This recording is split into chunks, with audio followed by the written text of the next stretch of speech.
嗨，大家好，我是蓝妹儿。豆腐怎么做好吃呢？您平时是不是还在做红烧豆腐、麻婆豆腐呢？那今天蓝妹儿教你做一道酱汁豆腐，这样做出来的豆腐口感好，而且味道香。我们先将豆腐切成小长条，干香菇提前泡发切成小丁，胡萝卜切成小丁。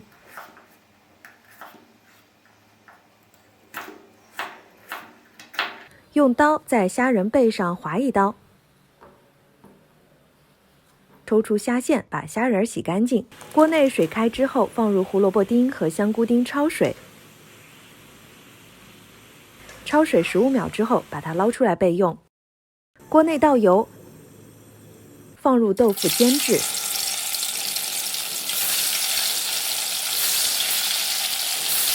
煎豆腐的时候，需要给豆腐多翻面，防止糊锅。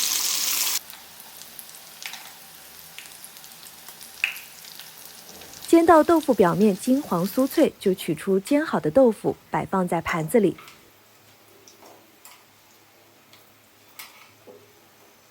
锅内留底油，下焯过水的胡萝卜丁和香菇丁，翻炒均匀。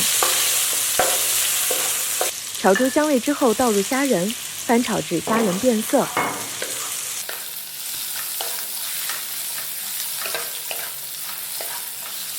然后往锅内倒入1小碗的清水，倒入生抽，再加一点蚝油，随后倒入老抽，加1小勺的蒜蓉辣酱，炒匀了。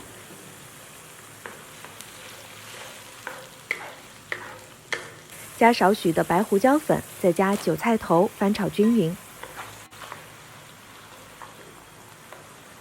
等锅内的汤汁烧沸之后淋入一点水淀粉勾芡，最后滴上几滴香油增香。